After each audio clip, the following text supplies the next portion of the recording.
সন্তান তাদের পা নড়াতে পারবে না, পা নড়াতে পারবে না যতক্ষণ পর্যন্ত 5টা প্রশ্নের উত্তর না দিবে। 5টা প্রশ্নের উত্তর না দেওয়া পর্যন্ত পা নড়াতে পারবে না।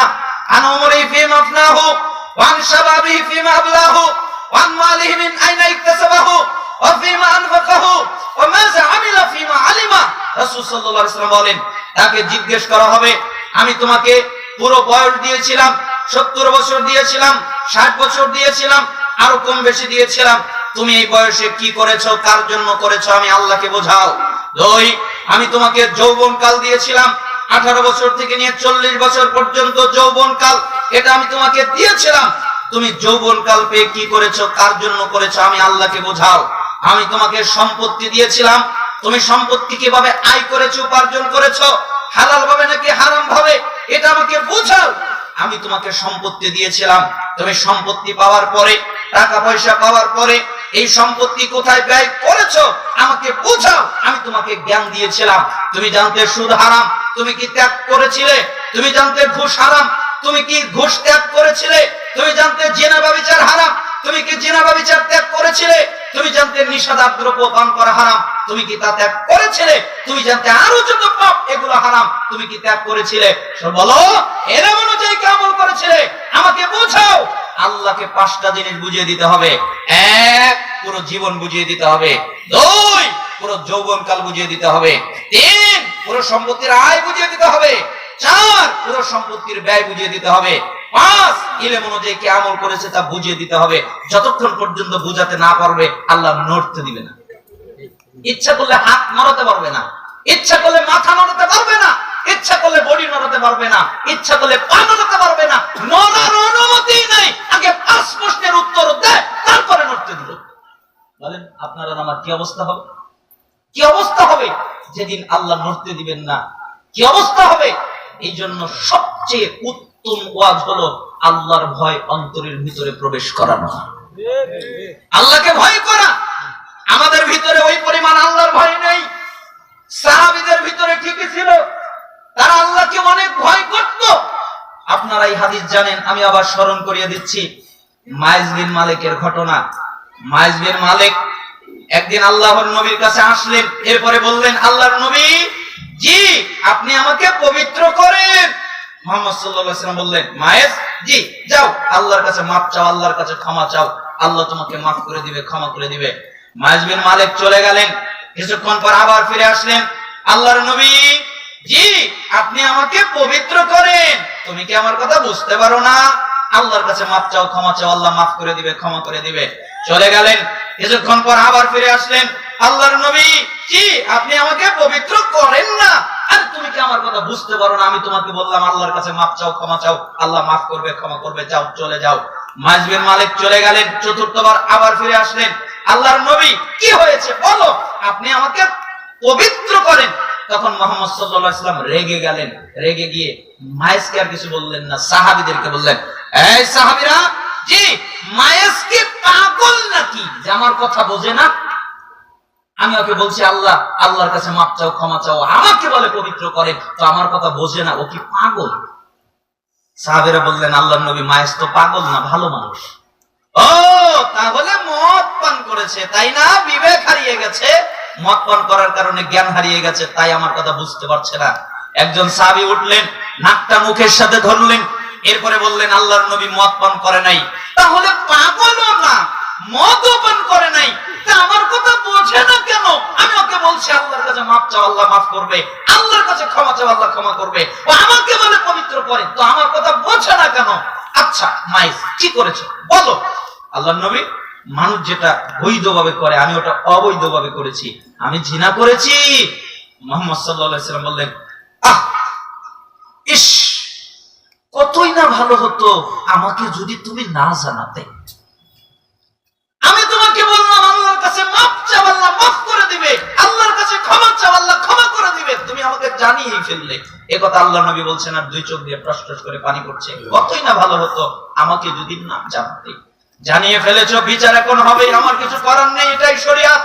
এ সাহাবীরা জি, মাইজ বিন মালিককে মাটিতে অর্ধ পর্যন্ত গাড়ো, পাথর মেরে মেরে তাকে রক্তাক্ত করে মেরে ফেলে দাও, তার বাঁচার কোনো অধিকার নেই। ঠিক পাথর মেরে মেরে তাকে মেরে ফেলে দেওয়া হলো, রক্ত ছিটে চেহারায় লেগে গেল। কিছু সাহাবীরা অভিশাপ করা শুরু করলো মাইজকে। তখন মুহাম্মদ সাল্লাল্লাহু আলাইহি ওয়াসাল্লাম বললেন, এই সাহাবীরা শোনো, মাইজ বিন মালিক যে তওবা করেছে, আল্লাহই তওবা কবুল করেছে। মাইজ বিন মালিকের তওবা तमाम পৃথিবীতে যত মানুষ আছে সমস্ত মানুষের মধ্যে যদি বন্টন করে দেওয়া হয়, পৃথিবীর মানুষের তওবা লাগবে না। মাইজের এক তওবা দিয়ে পৃথিবীর সমস্ত মানুষ মুক্তি পেয়ে যাবে। সুবহানাল্লাহ। মায়েজ আল্লাহকে ভয় করতেন, আমি আল্লাহর সামনে কিভাবে দাঁড়াবো? আল্লাহ যদি আমাকে জিজ্ঞেস করেন জিনা করেছো কেন, বিবাহিত হওয়ার পরে আমি কি জবাব দিব? অতএব দুনিয়ায় আমার জীবন চলে যাক, যেন আল্লাহর সামনে দাঁড়াতে না হয়। এটা মায়েজের ভয়। মাইজ বিন মালিকের হৃদয়ে এই ভয় ছিল, আর আমাদের মুসলমানদের হৃদয়ে এই ভয় নেই। এই জন্য বলছিলাম ভয় পাওয়া উচিত। জিবরাইল আমিন তাই বললেন, আপনি যা ইচ্ছা তাই করেন, কিন্তু মনে রাখেন একদিন আল্লাহর সামনে আপনাকে দাঁড়াতে হবে, আপনি প্রতিফল পাবেন। মুহাম্মদ উপদেশ এখনো শেষ হয় নাই। শারাফুল মুমিন কিয়ামুল লাইল। আপনি কি জানেন মুমিনের সম্মান কি? মুমিনের সম্মান হলো রাতের সালাত আদায় করা। যারা রাতের সালাত আদায় করে তাদের সম্মান আছে, যারা তাহাজ্জুদ পড়ে তাদের সম্মান আছে, যারা কিয়ামুল লাইল পড়ে তাদের সম্মান আছে। যারা তাহাজ্জুদ পড়ে না, যারা কিয়ামুল লাইল করে না, তাদের কোনো সম্মান নেই। এবং তার ইজ্জত হলো মানুষের কাছে কিছু না চাওয়ার মধ্যে। মানুষের কাছে কিছু চাই না, যদি চাইতে হয় তাহলে আল্লাহর কাছে চায়। কার কাছে চায়? আল্লাহর কাছে চায়, মানুষের কাছে চাই না। এর ইজ্জত আছে। 5টা কথা মনে রাখবেন। 1, যতদিন খুশি আপনি জীবন যাপন করেন, কিন্তু মনে রাখবেন আপনি মৃত্যুবরণ করবেন। 2, যার সাথে খুশি বন্ধুত্ব করেন, টাকা পয়সা হতে পারে অথবা কোনো ব্যক্তি হতে পারে, কিন্তু মনে রাখেন আপনি যেদিন মারা যাবেন আপনাকে একা কবরে যেতে হবে। 3, যা খুশি কাজ করেন, চুরি করতে পারেন, ডাকাতি করতে পারেন, সুদ খেতে পারেন, ঘুষ খেতে পারেন, ইবাদত করতে পারেন, ভালো করতে পারেন, খারাপ করতে পারেন, স্বাধীনতা আছে, কিন্তু মনে রাখেন। রাহমাতুল্লাহি ওয়া বারাকাতুহু। আপনারা সবাই কেমন আছেন?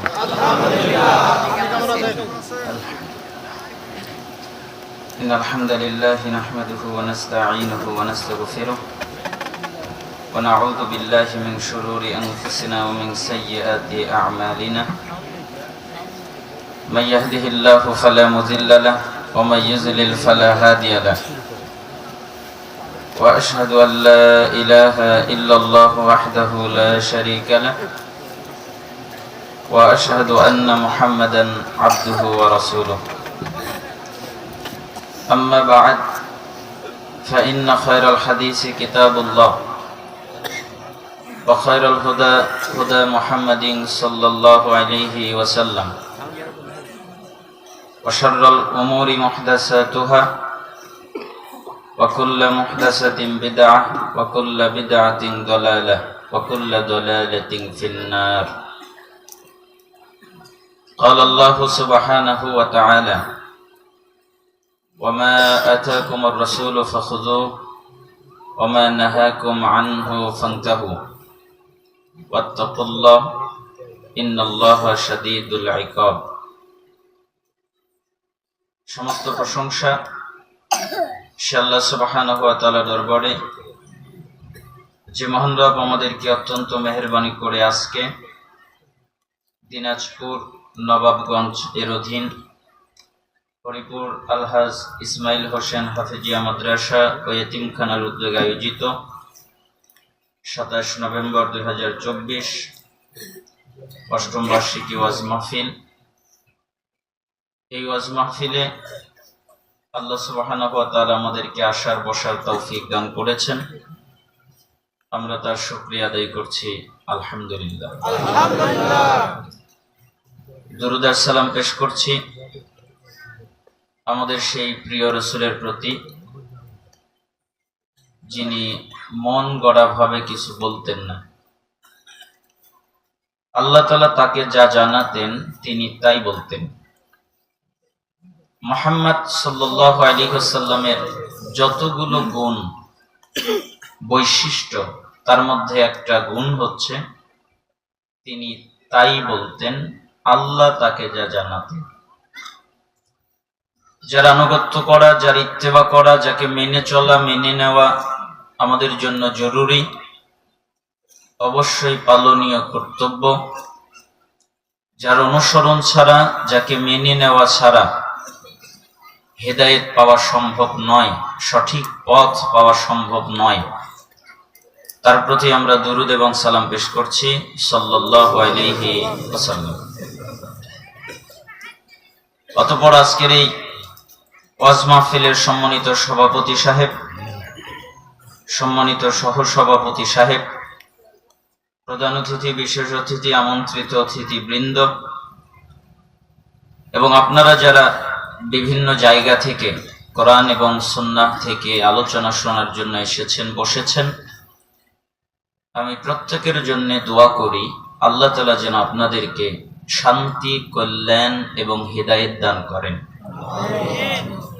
এবং আল্লাহ সুবহানাহু ওয়া তাআলা তার জান্নাতের জন্য আপনাদেরকে কবুল করেন। রাত হয়ে গেলে মানুষের কষ্ট হয়, এটা আমরা বুঝতে পারি। আমি নিজেও ব্যক্তিগতভাবে একটু অসুস্থ, তো আপনাদেরকে অনেকক্ষণ অনেক সময় কষ্ট দেওয়ার ইচ্ছা আমার নেই। 27 নভেম্বরেই আপনাদেরকে বিদায় দেওয়ার ইচ্ছা আছে। অতএব আপনারা ধৈর্য ধারণ করে বসবেন, জ্ঞান অর্জন করবেন, ইলম অর্জন করবেন। আমি আশাবাদী আপনার আমলের পরিবর্তন ঘটবে। কেন আমি আশাবাদী? আমি যে হাদিস জানি তা আমি মানি। মানুষ বলে, প্রত্যেকটা মানুষের একটা আচরণ থাকে, একটা নিয়ম নীতি থাকে। হয়তোবা কথা বলতে গিয়ে, ভঙ্গিমা দিতে গিয়ে, হাতের নড়াচড়া, কথার কঠিনতা হয়ে যায়। এজন্য মানুষ মনে করে যে বক্তার আদব নেই। অথচ আপনি যদি আমার সাথে চলেন, থাকেন, আমি কাউকে কষ্ট দিয়েছি, কারোর সাথে খারাপ আচরণ করেছি, কোনোদিন এটা আমার মন বলে না। আমি কাউকে কখনো অপমান করেছি অথবা সরাসরি তার গীবত করেছি, এটা মনে পড়ে না। অতএব মানুষ ভুল বোঝে। কিছুদিন ধরে নেটে চলছে উল্টাপাল্টা কথাবার্তা, যে সুর দিয়ে বক্তব্য দেওয়ার দলিল দিতে পারলো না। এখন যদি আপনি হাদিস না বোঝেন, তাহলে তো আমার কিছু করার নেই। কেন? আল্লাহর নবী নিজে বলছেন, মাই ইউরিদিল্লাহু বিহি খায়রান ইউফাক্কিহু ফিদ্দীন। আল্লাহ যার কল্যাণ চায়, আল্লাহ যার ভালো চায়, তাকে ইলমের গভীরতা দেয়। পিএইচডি করলে ইলমের গভীরতা পাওয়া যায়, এ কথা ঠিক নয়। মদিনা থেকে ডক্টরেট করে আসলেই ইলমের গভীরতা পাওয়া যায়, এ কথা ঠিক নয়। অথবা আরো যত পাশ আছে, এগুলো করলেই ইলমের গভীরতা পাওয়া যায়, এ কথা ঠিক নয়। ইলমের গভীরতা তারাই পায় আল্লাহ যাদেরকে দেয়। তো হাদিসের জায়গায় আছে। আবু দাউদের 3654 নম্বর হাদিস আপনি যদি না বোঝেন, রাসূল সাল্লাল্লাহু আলাইহি ওয়াসাল্লামের স্ত্রী মা আয়েশা সিদ্দিকা রাদিয়াল্লাহু আনহা তিনি বলেন যে আমি সালাত আদায় করছিলাম। কি আদায় করছিলাম? সালাত।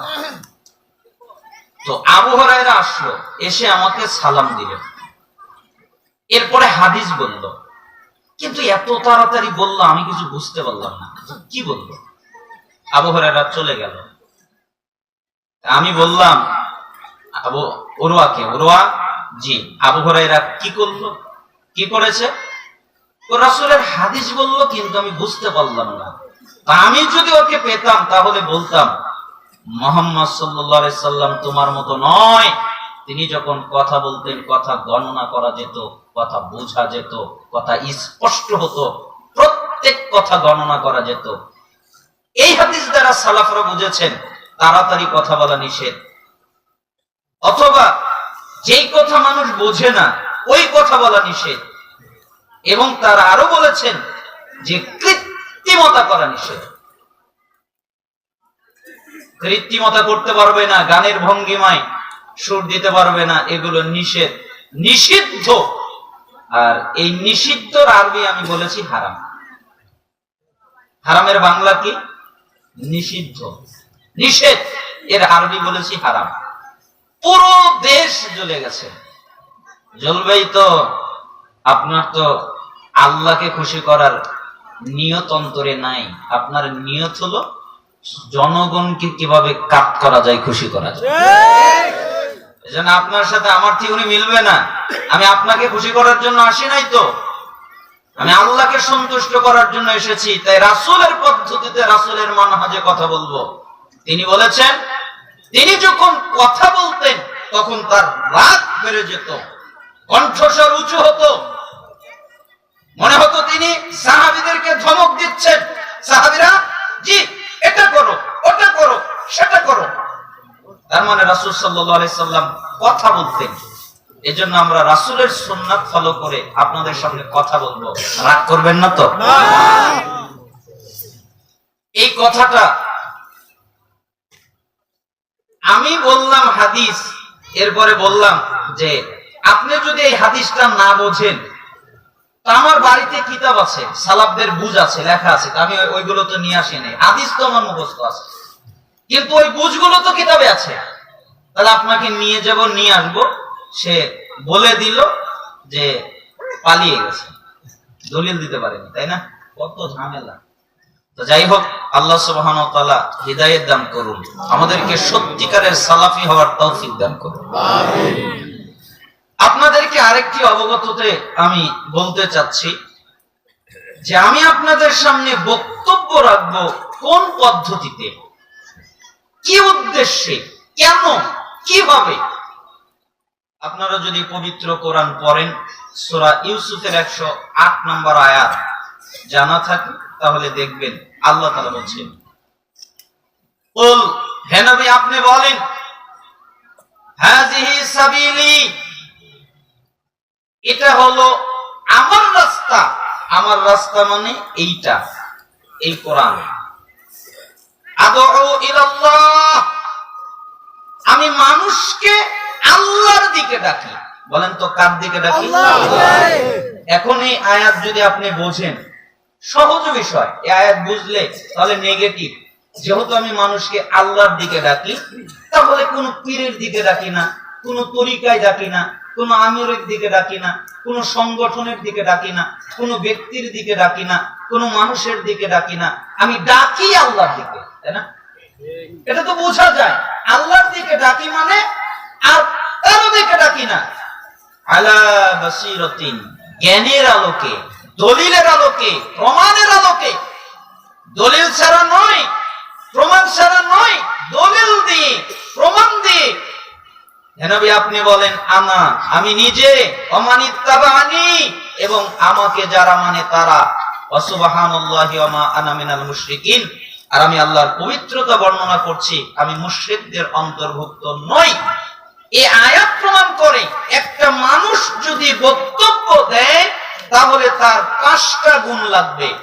1, কোরআনের দিকে ডাকবে, সোজা পথে, কোন আঁকা বাঁকা পথে ডাকতে পারবে না। 2, আল্লাহর দিকে ডাকবে, কোন মানুষ, কোন ব্যক্তি, কোন তরিকা, কোন পদ্ধতিতে ডাকতে পারবে না। 3, দলিল দিয়ে ডাকবে, দলিল ছাড়া ডাকতে পারবে না। 4, তাওহীদের পক্ষে ডাকবে, তাওহীদের কথা বলবে। 5, শিরিকের বিপক্ষে কথা বলবে। এই 5টা পদ্ধতি যাদের আছে তাদের কথা বলার অনুমতি আছে। যারা এই 5 পদ্ধতির একটাও কমিয়ে দিবে তাদের কথা বলার অনুমতি শরীয়ত দেয় নাই। এজন্য আমি আপনাদের বললাম এই আয়াত অনুযায়ী এটাকে ফলো করে আপনাদের সামনে কথা বলবো। কষ্ট হবে না? আপনারা এখানে এসেছেন, বসেছেন, একটা মাদ্রাসা কেন্দ্রিক ওয়াজ মাহফিল, এটা একটা ইলমের মজলিস। এটা একটা জ্ঞানের মজলিস, যেখানে আপনি জ্ঞান পাবেন, ইলম পাবেন। জ্ঞান কিরকম? কোরআন জানবেন, হাদিস জানবেন, আর এই কারণে আপনি নেকি পাবেন। নেকি পাবেন না? একটা নেকি হলেও তো পাবেন, তাই না? অনেক নেকিও যদি না পান, একটা নেকি হলেও পাবেন না? আর রাসূল সাল্লাল্লাহু আলাইহি ওয়াসাল্লাম বলেছেন, মান তুকবিলাত লাহু হাসানা দাখালাল জান্নাহ, যে ব্যক্তির এক নেকি কবুল হবে ও জান্নাতে যাবে। সুবহানাল্লাহ। বলেন তো জান্নাতে যেতে কয় নেকি কবুল হতে হবে? এক নেকি। এক নেকি। এক নেকির পাওয়ার এটা, জান্নাতে নিয়ে যাবে। তো রাসূল সাল্লাল্লাহু আলাইহি ওয়াসাল্লাম বলেন, যারা জ্ঞান অর্জন করতে যায়, ইলম অর্জন করতে যায়, কোরআন জানতে যায়, হাদিস জানতে যায়, মান সালাকা তরিকান ইয়ালতামিসু ফীহি ইলমান সাহহালাল্লাহু লাহু বিহি তরিকান ইলাল জান্নাহ, যে ব্যক্তি জ্ঞান অর্জন করার জন্য, ইলম অর্জন করার জন্য, কোরআন জানার জন্য, হাদিস জানার জন্য কোন জায়গায় যায়, যে আমি কোরআন জানবো, হাদিস জানবো, এজন্য যায়, তাহলে আল্লাহ এর কারণে, এটার জন্য তার জান্নাতের পথকে একদম সোজা করে দেয়। অর্থাৎ কেউ যদি চায় আমার জান্নাতের পথ সোজা হয়ে যাক, আমার জান্নাতের পথ সহজ হয়ে যাক, আমার জান্নাতের পথ সরল হয়ে যাক, তাহলে সে যেন জ্ঞান অর্জন করে, ইলম অর্জন করে। রাসূল সাল্লাল্লাহু আলাইহি ওয়াসাল্লাম এই হাদিস মিশকাতের 204 212 তে বলেছেন। মিশকাতুল মাসাবিহের 220 নম্বরে আরেকটি হাদিস এসেছে। রাসূল সাল্লাল্লাহু আলাইহি ওয়াসাল্লাম বলেন, মান খরাজা ফি তালাবিল ইলম ফাহুয়া ফি সাবিলিল্লাহ হাত্তা ইয়ারজিআ, যে ব্যক্তি জ্ঞান অর্জন করার জন্য, ইলম অর্জন করার জন্য, বিদ্যা অর্জন করার জন্য বাড়ি থেকে বের হয়। বাড়ি থেকে বের হয় কেন? কোরআন জানবে, হাদিস জানবে, জ্ঞান অর্জন করবে, বিদ্যা অর্জন করবে, এজন্য বাড়ি থেকে বের হয়। তাহলে যতক্ষণ পর্যন্ত বাড়িতে ফিরে না যাবে, ততক্ষণ তার আমলনামায় জিহাদ করার নেকি হবে। সুবহানাল্লাহ। বলেন তো কিসের নেকি? জিহাদ। আল্লাহর পথে যদি জিহাদ করতেন, আল্লাহর পথে যদি যুদ্ধ করতেন, তাহলে আপনি যে নেকিটা পেতেন, ঠিক ওই নেকি আল্লাহ আপনাকে দান করবেন, আল্লাহ আপনাকে দেবেন। কেন? আপনি জ্ঞান অর্জন করতে বাড়ি থেকে বের হয়েছেন, তাই। তাহলে বাড়ি থেকে বের হতে হবে জ্ঞান অর্জন করার জন্য। মসজিদে যেতে হয় দুই নিয়তে, শুধু সালাত আদায়ের জন্য নয়, সালাত আদায় করার জন্য, জ্ঞান অর্জন করার জন্য। কেন আমি মসজিদে গেলাম? আমি জ্ঞান অর্জন করব। এখন তো মসজিদে জ্ঞান অর্জন করা হয় না। আমাদের দেশে যতগুলো মসজিদ আছে, জুমার খুতবা হয়, শ্রোতারা বোঝেই না কি বলে, তাই না? গুটি কয়েক মসজিদে বাংলা খুতবা হয়, অধিকাংশ মসজিদে তো আরবি খুতবা হয়, আর তার আগে হয় বক্তব্য, তাই না? অথচ রাসূল সাল্লাল্লাহু আলাইহি সাল্লাম খুতবা দিতেন কয়টা? দুইটা, আর আমরা দেই তিনটা। তো বক্তব্য আরেকটা লাগালো, ওটা দিলে তিনটা হয় না? অধিকাংশ বোঝেই না। অথচ রাসূল সাল্লাল্লাহু আলাইহি সাল্লাম বলেছেন, কেউ যদি মসজিদে গিয়ে একটা আয়াত শেখে, তাহলে পরিপূর্ণ হজ করলে যে নেকি পাবে, আল্লাহ ওই নেকি তাকে দান করবেন। সুবহানাল্লাহ। কেন মসজিদে গেছে? জ্ঞান অর্জন করতে, ইলম অর্জন করতে, তাই হজের নেকি পাবে। হজ 7 লাখ 8 লাখ 10 লাখ টাকা খরচ করে হজ করে, হজ কবুল হয় কি না হয় এটা জানা নেই। কবুল হতেও পারে, নাও পারে। কিন্তু মসজিদে একটা আয়াত শেখার জন্য গেছে, ইলম অর্জন করার জন্য গেছে, একটা পরিপূর্ণ হজ করলে, কবুল হলে যে নেকিটা পেত, আল্লাহ ওই নেকি তাকে দান করেন। সুবহানাল্লাহ। এমনকি ইলমের মজলিসের ফজিলত আরো অনেক। রাসূল সাল্লাল্লাহু আলাইহি সাল্লাম দারিমির 271 নম্বর হাদিসে বলেন যে কেউ যদি রাত্রের সামান্য একটু সময়, বেশি না, সামান্য একটু সময় জ্ঞান অর্জন করে, ইলম অর্জন করে, বিদ্যা অর্জন করে, ইলম বলতে কোরআন হাদিস, কোরআন জানে, হাদিস জানে, তাহলে সারা রাত ইবাদত করে যে নেকি পাবে, সামান্য একটু সময় জ্ঞান অর্জন করলে তার চেয়ে বেশি নেকি পাবে। ইমাম আহমদ বিন হাম্বল রাহিমাহুল্লাহ তার উস্তাদ ইমাম শাফি রাহিমাহুল্লাহর বাড়িতে আসলেন। ইমাম শাফি রাহিমাহুল্লাহ বললেন পরিবারের কাছে যে আজকে পৃথিবীর সবচেয়ে বড় বিদ্বান আমাদের বাড়িতে আসবে। মেয়ে ভাবলেন পৃথিবীর সবচেয়ে বড় বিদ্বান, তাহলে তো অনেক ইবাদত গুজার বান্দা। ইমাম আহমদ বিন হাম্বলের নাম তো বাবার কাছে অনেক শুনি, আজকে দেখবো কি করে, কি ইবাদত করে যে এত বড় বিদ্বান হলো। তো ইমাম আহমদ বিন হাম্বল রাহিমাহুল্লাহ আসলো, বাড়িতে খাবার দেওয়া হলো। তো উনি খাবার খাচ্ছেন খাচ্ছেন আর খাচ্ছেন, ওনার মনেই নেই যে আমি খাবার খাচ্ছি, মানে এত মজে গেছে। তো মেয়ে চিন্তা করতেছে এ আবার বড় আলেম হলো কিভাবে, খাবার যে কম খেতে হয় এটাই শেখে। তো ইমাম শাফি রাহিমাহুল্লাহকে কথা বলা হলো, তিনি আবার ইমাম আহমদ বিন হাম্বলকে বললেন কি ব্যাপার। তখন উনি ভাবলেন যে উস্তাদ, আমি ভাবছিলাম খালি আল্লাহর বরকত নাজিল হচ্ছে, তাই আমি আল্লাহর বরকত যেন নষ্ট না হয় ওটা খালি সন্ধান করতে করতে খেয়ে ফেলেছি, আমি এটা বুঝতে পারি। এরপরে কি করলেন, উনি ঘুমিয়ে পড়লেন। কোন ইবাদত করছেন না, সালাত আদায় করছেন না, তাহাজ্জুদ করছেন না, ঘুমালেন। মেয়ে দাঁড়িয়ে আছে, দেখবো আজকে বড় আলেম কি করে, কি ইবাদত করে। পর্দার আড়াল থেকে দেখছেন, দেখে যে ঘুমালো। একটু পর পর খবর নেই কি করে কি করে কি করে, এভাবে সারা রাত চলে গেল, ঘুমিয়ে কাটিয়ে দিল। তো ইমাম শাফি রাহিমাহুল্লাহকে বললেন এই বড় আলেম হলো কেন, এ তো তাহাজ্জুদই বললো না, খালি ঘুমিয়েই কাটিয়ে দিল।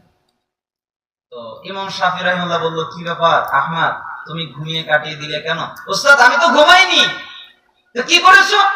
ওই মাথার ভিতরে একটা মাসালার জটা বেঁধে গেছিল, এই মাসালাটার ফায়সালা কি হবে এইটা আমি চোখ বন্ধ করে ভাবতে ভাবতে ভাবতে ভাবতে ফজরের আযান দিয়ে দিয়েছি, আমি বুঝতে পারি নাই। তখন ইমাম শাফি রাহিমাহুল্লাহ মেয়েকে বলতেছেন এজন্যই পৃথিবীর সবচেয়ে বড় বিদ্বান ইমাম আহমদ বিন হাম্বল রাহিমাহুল্লাহ, যার 10 লক্ষ হাদিস মুখস্থ ছিল, তারপরেও সমাজ তাকে মেনে নেয়নি, তার কথা মানেনি, তাকে রশি লাগিয়ে পায়ে রশি লাগিয়ে টেনেছে, তার ঘর থেকে বের করেছে, তার সমাজ থেকে বের করেছে, তাকে অপমান করেছে, তাকে লাঞ্ছিত করেছে, তাকে মারধর করেছে, রক্ত বের করেছে। আলেম সমাজ তাকে মেনে নেয়নি, তাকে মানতে পারেনি। তা আমরা মাঝে মধ্যে বলি আমাদের তো দাওয়াত দেওয়া হয়, আমাদেরকে কত সুন্দর খাবার দেওয়া হয়, আমাদেরকে কত আদর আপ্যায়ন করা হয়, কই আমাদের গায়ে তো ইট আসে না, আমাদের গায়ে তো পাটকেল পড়ে না, আমাদের শরীর থেকে রক্ত বের হয় না, আমাদের জামা তো কেউ ছিঁড়ে ফেলে না, আমাদেরকে কেউ তো টেনে মারে না। তার মানে বোঝা যাচ্ছে আমরাও এখন পরিপূর্ণ হক প্রকাশ করতে পারি না। পরিপূর্ণ হক খুব জটিল এবং কঠিন, যেটা সমাজে মানে না, এক শ্রেণীর আলেমও মানে না। তাই আমি আপনাকে বোঝাতে চাচ্ছিলাম জ্ঞান অর্জন করা কতটা জরুরি। তাবারানী মুজামুল কাবীর 639 নম্বর হাদিস, আরেকটি নুসখায় 641 নম্বর হাদিস। হাদিসটা খুব আশ্চর্য হাদিস। রাসূল সাল্লাল্লাহু আলাইহি ওয়াসাল্লাম বলেন কেউ যদি কোন দ্বীনি মজলিসে যায় যেখানে কোরআনের আলোচনা হয়, সুন্নাহর আলোচনা হয়, এমন জায়গায় গিয়ে তারা যদি 3টা কাজ করে, কয়টা কাজ? 3টা। এক, বসে, তার মানে বসে আলোচনা শুনতে হয়, এটা আদব। 2, তারা মনোযোগ দিয়ে আলোচনা শুনে। আচ্ছা মনোযোগ মানে তো আপনারা বুঝেছেন তাই না? এই জায়গায় এখন আমি বলি যে মনোযোগ মানে যারা বাদাম খায় না, যারা বুট খায় না, যারা কালাই খায় না, যারা চা খায় না, যারা পানি খায় না, যারা পান খায় না, যারা আর কোনো খাবার খায় না, একজন আরেকজনের সাথে কথা বলে না। আচ্ছা বলেন এগুলো যদি খায় আর যদি কথা বলে মনোযোগ থাকে না? এমনিই তো বোঝা যায়। রাসূল সাল্লাল্লাহু আলাইহি ওয়াসাল্লাম বললেন মনোযোগ দিয়ে জ্ঞান অর্জন করে, তার মানে অন্য কোনো কাজ করে না। আমার জীবনে কোনোদিন পানি লাগেনি, আমি বক্তব্য দেই আমার কণ্ঠ ব্যথা হয়ে যায়, চা খাওয়ার প্রয়োজন বোধ হয়, কিন্তু আমি চা খাই না, পানি খাই না, কিচ্ছু খাই না। কেন? আমি কোরআন বলছি, হাদিস বলছি। তা আপনার সাথে তো আমার থিওরি পড়বে না, আপনার তো খেতে লাগে, আপনার প্রয়োজন হয়। আর আমি ইলমকে সম্মান করি, এজন্য আমি ওখানে কিছু খাই না, আমার ভয় করে, আপনার সাথে আমার মিলবে না। এজন্য আমি বলি যারা মনোযোগ দিয়ে জ্ঞান অর্জন করে, অন্য কোনো কাজ করে না, দিন শেষ পর্যন্ত থাকে, যতক্ষণ পর্যন্ত বৈঠক শেষ না হয় ততক্ষণ পর্যন্ত থাকে। আল্লাহ তাআলা বলেন, মুহাম্মদ জি আপনি বলেন, কি বলবো? বলে দেন, কদ গফারাল্লাহু লাকুম যুনুবাকুম, ওদের অতীত জীবনের যত পাপ আছে আমি আল্লাহ মাফ করে দিয়েছি। ওদের পাপ যদি আসমান পর্যন্ত পৌঁছে যায়, আসমান জমিন পাপে ভরে গেছে, এত পাপ করেছে, এত অন্যায় করেছে, এত গুনাহ করেছে, নিজের উপরে জুলুম করেছে। যদি ইসলামিক কোরআন হাদিসের মজলিসে এসে তিনটা কাজ করতে পারে, তাহলে ওরা যত পাপ করেছে আমি আল্লাহ মাফ করে দেই। ওয়াবদ্দিলাত সাইয়্যাতিকুম হাসানাত, এবং তাদের পাপকে আমি আল্লাহ নেকিতে পরিণত করে দেই। পাপ নেকি, আজীব কথা না? তো আপনার এই হরিপুরের এই এলাকার লোকেরা যদি এই হাদিসটা বুঝতো, তাহলে অন্তত এই মাঠে জায়গা দেওয়া সম্ভব হতো না। তারা ভাবতো আমরা গুনাহগার, পাপ করেছি, অন্যায় করেছি, অপরাধ করেছি, যাই আজকের দিন বসি, পাপটা ক্ষমা করে নিয়ে আসি, অপরাধটা ক্ষমা করে নিয়ে আসি। এটার জন্য হলেও তারা মজলিসে আসতো, বুঝতো, শুনতো। আল্লাহ সুবহানাহু ওয়া তাআলা তাদেরকে হেদায়েত দান করুন এবং আপনাদেরকে ধৈর্য সহকারে কোরআন এবং হাদিস শোনার তৌফিক দান করুন। আমি আমার খুতবার মধ্যে একটি আয়াত পাঠ করেছি, যেটা সূরা হাসরের 7 নম্বর আয়াত। আল্লাহ তাআলা বলেন, ওয়ামা আতাকুমুর রাসূলু ফাখুযুহু, রাসূল তোমাদের যা দেয় তোমরা তাই নাও। ওয়ামা নাহাকুম আনহু ফান্তাহু, এবং রাসূল তোমাদের যা থেকে নিষেধ করেন তা থেকে বিরত হও, তা ত্যাগ করো। ওয়াত্তাকুল্লাহ, এ ব্যাপারে আল্লাহকে ভয় করো। ইন্নাল্লাহা শাদীদুল ইকাব, নিশ্চয়ই আল্লাহ শাস্তি দানে কঠোর, কঠিন। আল্লাহ শুধু দয়া করতে পারে এমনটা নয়, তিনি শুধু রহমত করতে পারে এমনটা নয়, তিনি শুধু মাগফিরাত করতে পারে এমনটা নয়, তিনি আযাবও দিতে পারে, শাস্তিও দিতে পারে। তার আযাব অনেক কঠিন। অতএব রাসূল যা বলে তা মানো, রাসূল যা ত্যাগ করে, ত্যাগ করতে বলে তা ত্যাগ করো, আর আল্লাহকে ভয় করো। এই আয়াত দ্বারা বোঝা যায় আল্লাহর নবী যা বলবেন তা মানতে হবে, আল্লাহর নবী যা নিষেধ করবেন তা ত্যাগ করতে হবে, তাই না? এজন্য আমি মানুষকে বলি যে মানুষের সফলতার সবচেয়ে বড় সূত্র হচ্ছে রাসূলের আনুগত্য করা, রাসূলের ইত্তেবা করা, রাসূলকে মেনে চলা, রাসূলের অনুসরণ করা। কেন? তার যা লাগবে, যা প্রয়োজন, রাসূলের আনুগত্য করলে তাই পাবে। কল্যাণের জন্য যা লাগবে তাই পাবে। আসলে কি পাওয়া যাবে? জি, প্রমাণ সূরা আলে ইমরান 31 নম্বর আয়াত। আল্লাহ তাআলা বলেন, কুল, হে নবী আপনি বলেন, ইন কুনতুম তুহিব্বুনাল্লাহ, তোমরা যদি দাবি করো আমরা আল্লাহকে ভালোবাসি, এটা যদি দাবি করো, ফাত্তাবিউনি ইউহিব্বুকুমুল্লাহ, তোমরা যদি দাবি করো আমরা আল্লাহকে ভালোবাসি, আমরা আল্লাহকে মুহাব্বত করি, ফাত্তাবিউনি, তাহলে আমি নবীর ইত্তেবা করো, আমি নবীর অনুসরণ করো, আমি নবীর আনুগত্য করো, ইউহিব্বুকুমুল্লাহ, তাহলে আল্লাহ তোমাকে ভালোবাসবেন, ওয়া ইয়াগফির লাকুম যুনুবাকুম, এবং তোমার যত পাপ আছে আল্লাহ মাফ করে দিবেন, ক্ষমা করে দিবেন। তার মানে রাসূলের আনুগত্য করলে আল্লাহর ভালোবাসা পাওয়া যায়, রাসূলের আনুগত্য করলে পাপ থেকে বাঁচা যায়, পাপ থেকে ক্ষমা পাওয়া যায়। কার আনুগত্য করলে? রাসূলের আনুগত্য করলে। আপনি যদি সূরা নূরের 52 নম্বর আয়াত খোলেন, আল্লাহ তাআলা বলছেন, ওয়া ইউতিল্লাহ ওয়া রাসূলহু ওয়া ইয়াখশাল্লাহ ওয়া ইয়াত্তাকি ফাউলাইকা হুমুল ফাইজুন, তোমরা আল্লাহর আনুগত্য করো এবং রাসূলের আনুগত্য করো, আল্লাহকে মানো, রাসূলকে মানো এবং আল্লাহকে ভয় করে চলো। যারা আল্লাহকে মানে, আল্লাহ রাসূলকে মানে, আল্লাহকে ভয় করে, তাকওয়া অবলম্বন করে, পাপ থেকে বেঁচে চলে, ফাউলাইকা হুমুল ফাইজুন, এরা হলো সফলকাম। আর সূরা নিসার 13 নম্বর আয়াত, ফাতহের 17 নম্বর আয়াত প্রমাণ করে সফলতার অর্থ হলো জান্নাত। যারা রাসূলকে মানে আল্লাহ তাআলা তাদেরকে জান্নাত দান করবেন। আপনি যদি সূরা আরাফের 158 আল্লাহ তাআলা বলেন ফাআমিনু বিল্লাহি ওয়া রাসূলিহিন নাবিয়্যিল উম্মি আল্লাযী ইউমিনু বিল্লাহি ওয়া কালিমাতিহি ওয়াত্তাবিউহু লাআল্লাকুম তাহতাদুন।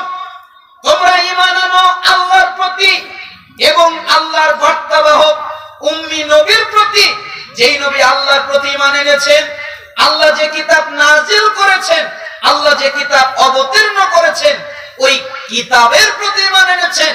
তোমরা ওই রাসূলকে মানো, ওই রাসূলের ইত্তেবা করো, তাহলে তোমরা হিদায়াত পাবে, আল্লাহ তোমাদেরকে হিদায়াত দান করবে। তার মানে আপনি যদি রাসূলকে মানেন, কয়টা জিনিস পেলেন? 4টা পেয়ে গেলেন। 1, আল্লাহর ভালোবাসা। 2, হিদায়াত। 3, পাপ থেকে ক্ষমা। 4, জান্নাত। আপনার আর কিছু লাগবে? এই 4টা জিনিস যদি পেয়ে যান, মানুষের আর কিছু লাগে? তারপরে আল্লাহ তাআলা কত আয়াতে আরো কত কথা বলেছেন। সূরা নিসার 80 নম্বর আয়াতে বলেছেন মাইয়ুতির রাসূলা ফাকাদ আতা আল্লাহ, যে ব্যক্তি রাসূলকে মানলো ও আল্লাহকে মানলো। মানে আল্লাহকে মানতে হবে, রাসূলকে মানতে হবে, রাসূলের ইত্তেবা করতে হবে, রাসূলের অনুসরণ করতে হবে। আপনি যদি রাসূলকে না মানেন, আপনি সফলতা পাবেন না। মক্কার মুশরিকরা আল্লাহকে মানতে তাদের কোনো আপত্তি ছিল না, তারা রাজি ছিল আল্লাহকে মানতে, কিন্তু তারা রাসূলকে মানেনি, মুহাম্মদ সাল্লাল্লাহু আলাইহি সাল্লামকে মানেনি, তাই তারা কাফের। দেখবেন মক্কার কাফেরদের ঈমান দেখবেন, আব্দুল মুত্তালিব মুহাম্মদ সাল্লাল্লাহু আলাইহি সাল্লামের দাদা আব্দুল মুত্তালিব, তিনি কাবা ঘরের দায়িত্বে ছিলেন। আব্রাহাম হস্তি বাহিনী আসলো, তার উটগুলো ছাগলগুলো নিয়ে চলে গেল। আব্দুল মুত্তালিব ওই হস্তি বাহিনীর প্রধানকে গিয়ে বললেন, তোমরা শোনো, আগে একটা কথা তোমাদের সাথে আছে। কি কথা? তোমরা আমার উট নিয়েছো, আমার ছাগল নিয়েছো, এগুলো ফেরত দাও। তখন হস্তি বাহিনীর প্রধান বলছে, বলো কি তুমি? আমরা তোমার আল্লাহর ঘর কাবা ভাঙতে এসেছি, তুমি ওটা বাঁচানোর পরিবর্তে তোমার উট নিয়ে যেতে এসেছো? আল্লাহর ঘরের প্রতি তোমার মায়া নেই? তখন আব্দুল মুত্তালিব বলছেন, আরে উটের মালিক আমি, তাই আমি উট নিতে এসেছি। কাবার মালিক যে, তার দায়িত্ব আছে, কাবা সে রক্ষা করবে। ঈমান কি? কাবা সে রক্ষা করবে, আল্লাহ রক্ষা করে নাই। কিন্তু তারপরেও তারা কাফের কেন? মুহাম্মদ সাল্লাল্লাহু আলাইহি সাল্লামকে মানেনি। অতএব আল্লাহর নবী যা বলবেন তা পালন করবেন, তা মানবেন। আল্লাহ আপনাদের তৌফিক দান করুন। আল্লাহ রাসূল সাল্লাল্লাহু আলাইহি সাল্লাম বলেন, বুখারী ৭২৮০ নম্বর হাদিস, কুল্লু উম্মতি ইয়াদখুলুনাল জান্নাহ ইল্লা মান আবা। আমার যত উম্মত আছে সবাই জান্নাতে যাবে, কেউ বাকি থাকবে না।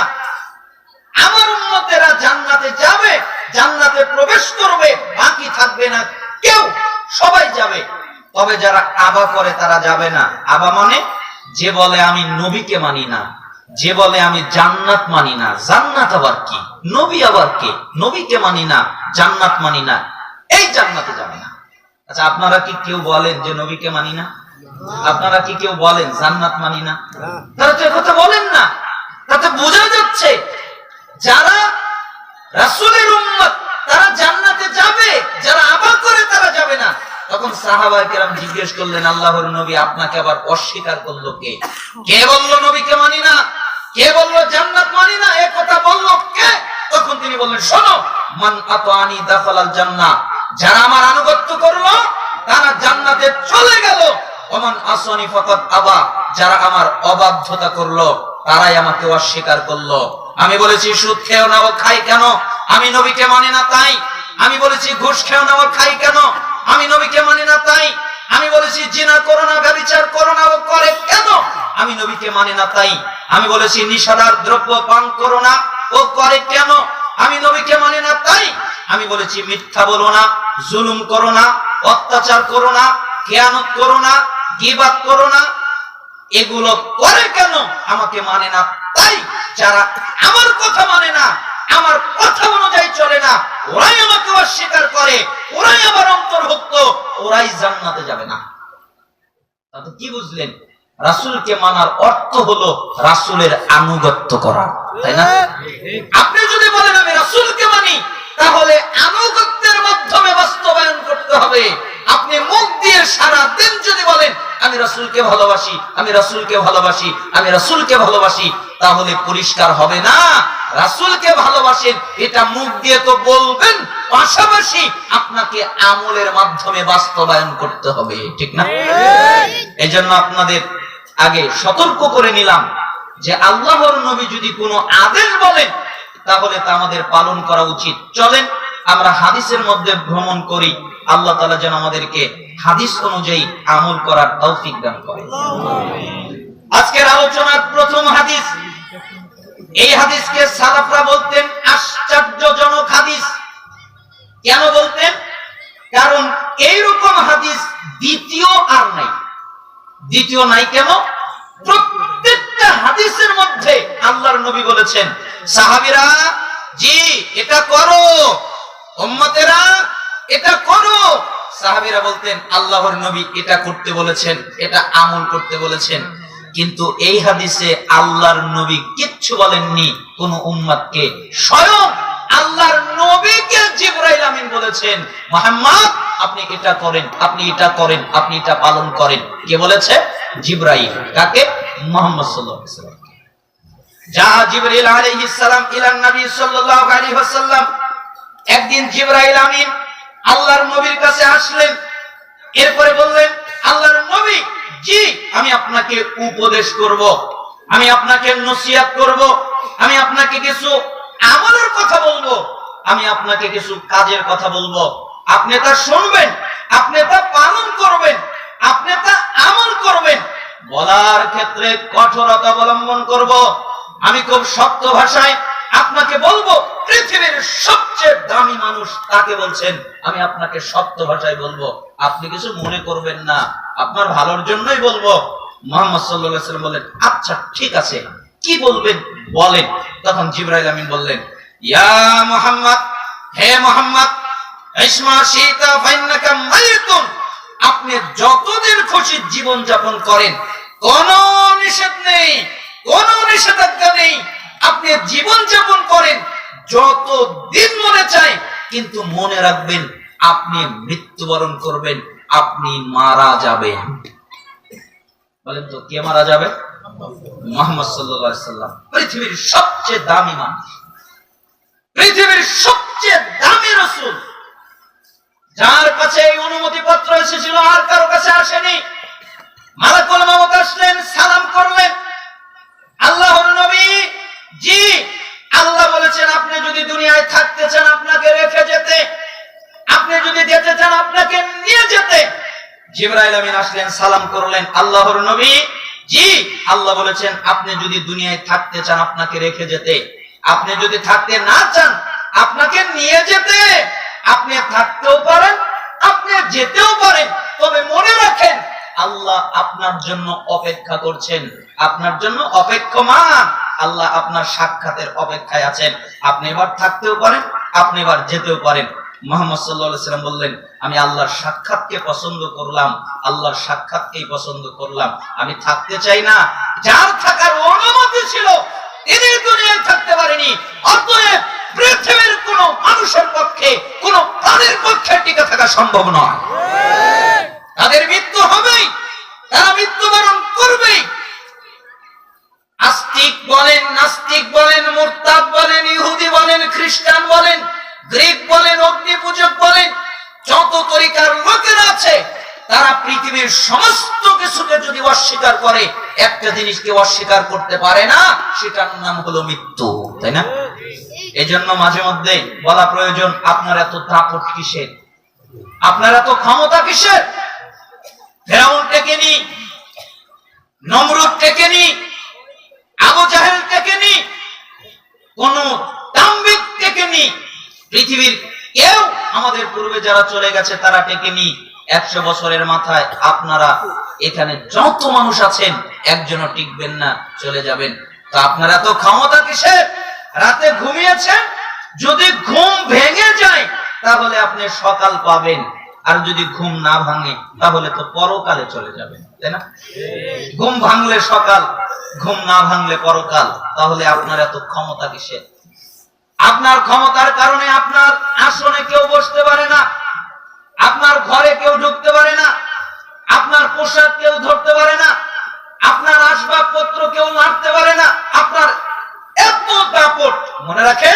যেদিন আপনি মারা যাবেন, আপনার যেদিন মৃত্যু হবে, আপনার চেয়ারটা অন্যজনে দখল করে নিবে। আপনি বলতে পারবেন না আমার চেয়ার তুমি দখল করলে কেন। আপনাকে আপনার ঘর থেকে টেনে বের করা হবে। আপনি একবারের জন্য বলতে পারবেন না আমার ঘর থেকে আমাকে টেনে বের করে কে। আপনার শরীরের পোশাক খুলে ফেলা হবে। আপনি একবারের জন্য বলতে পারবেন না আমার পোশাক খুলে ফেলে কে। আপনাকে কাপড় দিয়ে ঘিরে নেওয়া হবে। এরপরে আপনাকে গোসল দেওয়া হবে গরম পানি দিয়ে। আপনি বলতে পারবেন না পানিটা গরম হয়ে গেছে, আর একটু ঠান্ডা হলে ভালো হতো, ঠান্ডা করে নাও। এ কথা বলার ক্ষমতা আপনার থাকবে না। আপনাকে কাফনের কাপড় পরিয়ে দেওয়া হবে। আপনি শ্বাস নিতে পারবেন না। আপনি বলতে পারবেন না ইস এই কাপড়ের কারণে শ্বাস নিতে কষ্ট হচ্ছে, কাপড়টা সরিয়ে দাও। তোমরা চতুর্দিক থেকে সরে যাও, বাতাস আসতে দাও, অক্সিজেন আসতে দাও। এ কথা বলতে পারবেন না। আপনার জানাজার সালাত আদায় করা হবে। পরিস্থিতি উল্টে যাবে। আপনি মানুষ মারা গেলে জানাজার সালাত আদায় করতেন, আজকে মানুষজন আপনার জানাজার সালাত আদায় করতে এসেছে। আপনি যখন মারা যাবেন আপনাকে কবরে রাখা হবে। আপনি একবারের জন্য বলতে পারবেন না শেষবারের মতো আর একবার দুনিয়াটা দেখে নেই, আর তো দুনিয়া কোনোদিন দেখতে পারবো না, এ কথা আপনি বলতে পারবেন না। সেই জন্য সবচেয়ে দামি কথা, সবচেয়ে সত্য কথা হচ্ছে প্রত্যেকটা প্রাণীর মৃত্যু হবেই। তাই জিবরাইল আমিন নবীকে বললেন, নবী আপনি শোনেন, আপনি যতদিন খুশি জীবন যাপন করেন আনন্দে, কিন্তু মনে রাখেন আপনি মারা যাবেন। হে মুহাম্মদ সাল্লাল্লাহু আলাইহি সাল্লাম, আপনার মৃত্যু হবে। ইয়া মুহাম্মদ, হে মুহাম্মদ, ওয়া হাবিব মান আহবাবতা ফান্নাকা মাফারিকুহু। আপনি যার সাথে খুশি বন্ধুত্ব করেন, বন্ধু বানাতে পারেন, বন্ধুত্ব করতে পারেন, কোনো অসুবিধা নেই। যে কেউ বন্ধু হতে পারে।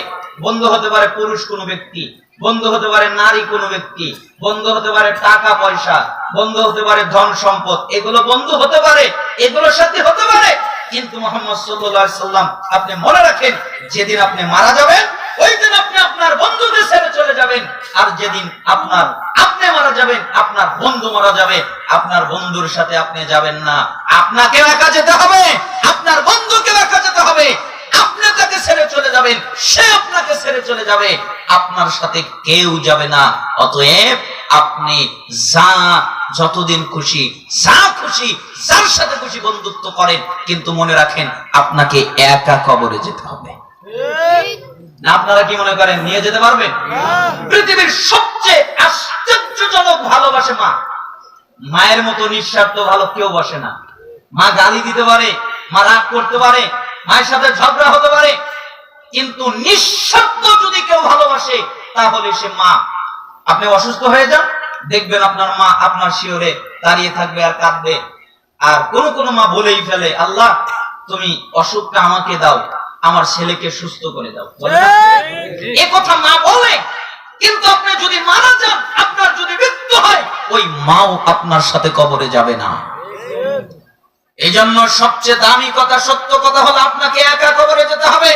তাই সালাফরা বলতেন, তোমরা যদি একটা জিনিসকে বন্ধু বানাতে পারো তাহলে তোমাদের জন্য কল্যাণকর, সেটা হলো নেক আমল। কেন?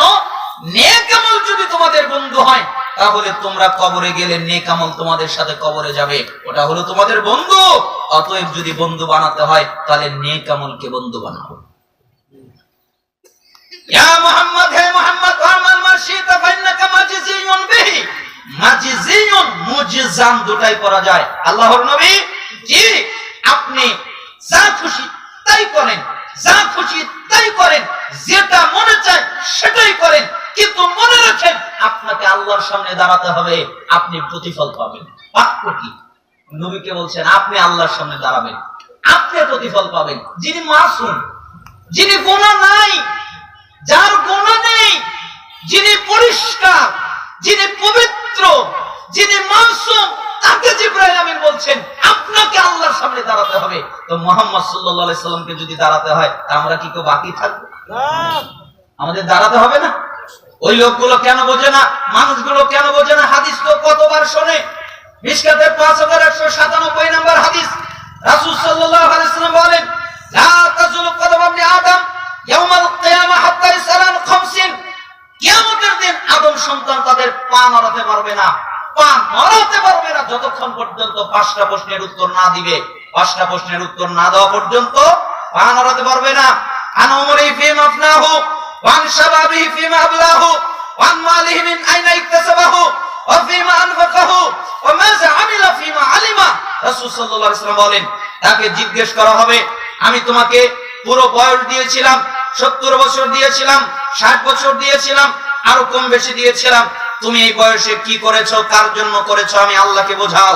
2, আমি তোমাকে যৌবনকাল দিয়েছিলাম, 18 বছর থেকে নিয়ে 40 বছর পর্যন্ত যৌবনকাল, এটা আমি তোমাকে দিয়েছিলাম, তুমি যৌবনকাল পেয়ে কি করেছো, কার জন্য করেছো, আমি আল্লাহকে বোঝাও।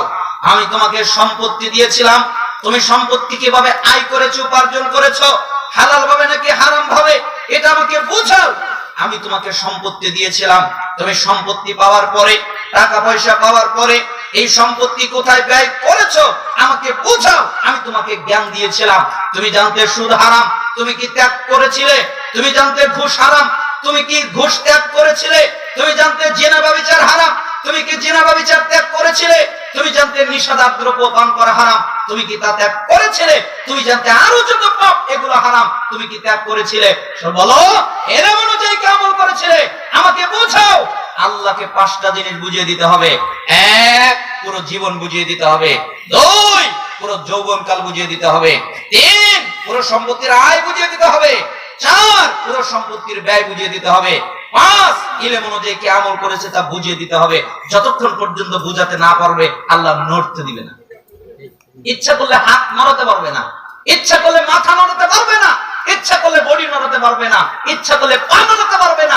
নড়ার অনুমতি নাই। আগে 5 প্রশ্নের উত্তর দেয়, তারপরে নড়তে দিল। বলেন আপনারা আমার কি অবস্থা হবে? কি অবস্থা হবে যেদিন আল্লাহ নড়তে দিবেন না? কি অবস্থা হবে? এই জন্য সবচেয়ে উত্তম ওয়াজ হলো আল্লাহর ভয় অন্তরের ভিতরে প্রবেশ করানো, আল্লাহকে ভয় করা। আমাদের ভিতরে ওই পরিমাণ আল্লাহর ভয় নেই।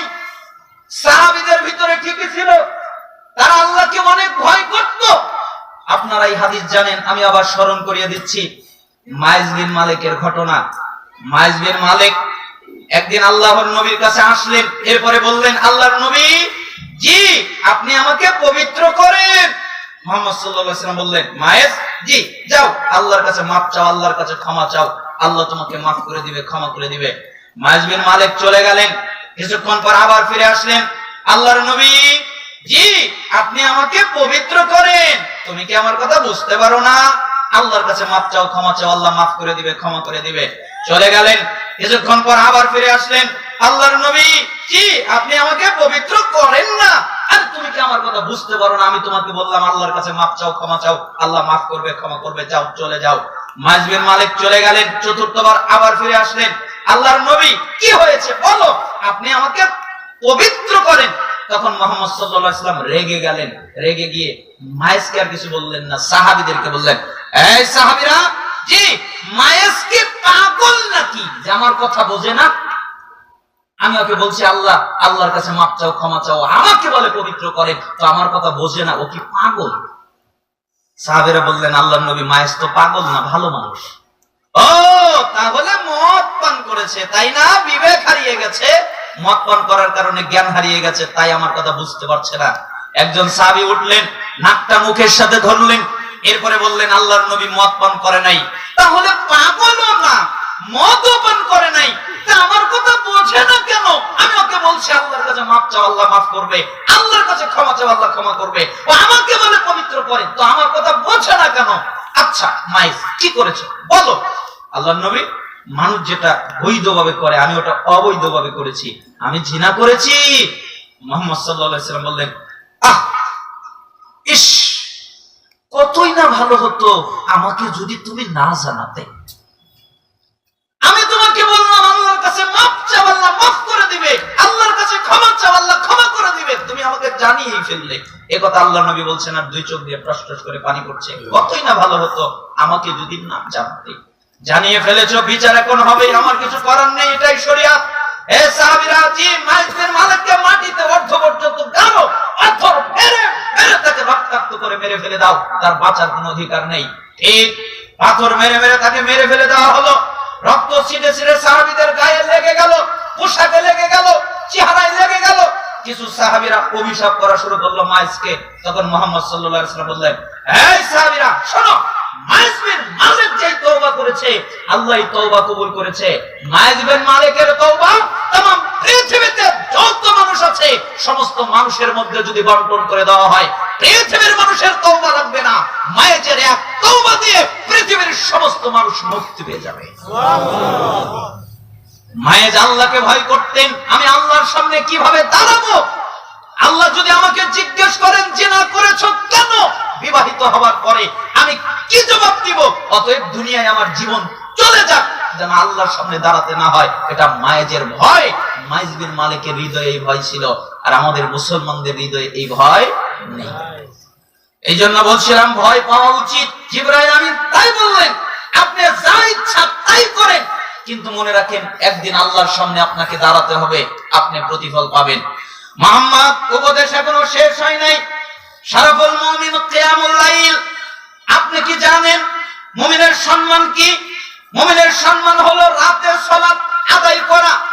যারা রাতে সালাত আদায় করে তাদের সম্মান আছে, যারা তাহাজ্জুদ পড়ে তাদের সম্মান আছে, যারা কিয়ামুল লাইল পড়ে তাদের সম্মান আছে।